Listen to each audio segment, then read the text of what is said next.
11:30 or something. Things were pretty well stable there, so my dad and this friend of ours, we walked further north just to see what the rest of the levee looked like, and we'd gone maybe 200 or 300 yards, and we met 3 or 4 people saying there was a hole in the levee. It was about 3 feet wide. Do you think if we all run down there, why we could stop it, plug the hole? Well, there was nothing but a levee to put on it. And so we just kind of looked at each other for about a minute or so, and then everybody just turned around and started running back to the truck. And I think that's the first time and the only time I ever saw my dad run. We found the pickup at the bottom of the hill, the levee, the one we came in, and we jumped in the back of that. The driver was there too, so he had people in the front, and so he started driving out of there, and there were people running along behind it, and we were pulling people over the tailgate all the way out. It was a good sizable crew, 150, 200 men maybe working down there. Never did see the whole crew, but they were dropping sand, and everybody was dragging sandbags and up and down the levee, and I saw 100 yards or 2 of that, and most of it, the water was on the second tier of sandbags over and above the top of the levee. And Bob Belay took a crew and went north from where the dump trucks were, and I stayed there. And after half an hour or so, he sent a messenger down calling my name, and said, see if you can get a few men together and come up to where they were. They have problems and come up the levee. So I gathered up the 25, 30 men and headed up to where Bob was, and we got up part way and met them coming back.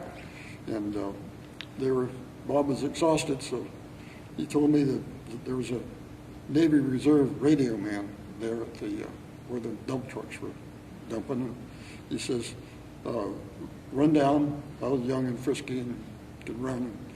So he said, take a message to the radio man to order the immediate evacuation of Yuba City and to abandon the levee, and the levee has broken. I found out then that my dad and my uncle were down at Shanghai Bend filling sandbags working on the levee. And I guess it was about half hour later, and Pop came running in and he said, let's get the hell out of here. And everybody scattered, and in the action, everybody started abandoning Yuba City. But young and foolish, I had a little Jeep right there, and everybody took off in the dump trucks and on foot in the way they could, and got in the little Jeep with 2 other men and drove up the levee, which was clear men then, so we drove right up south of the levee break, and got out of the Jeep, and actually foolishly got out of the Jeep and looked at the break. It was maybe 30 feet wide, booming through the levee, and about that time looked down and right in front of our toes was about a 2-inch crack opening up in the levee. So let's get out of here, which we did, and headed back down, and the remnants of the crew, as far as I know, everybody piled on the Jeep, probably 15 men just hanging on it any way they could hang on, and went out to Garden Highway, where we started getting a load of people there, and also up the Gumtree and Lincoln Road. And between the road there, Shanghai Bend, and the Gumtree, I met the undersheriff's car going south with the red light and siren.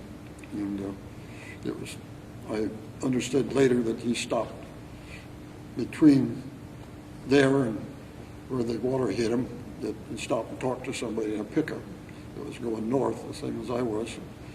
So, but they obviously got hit by the wall of water, so I was one of the last people to see that vehicle with them alive.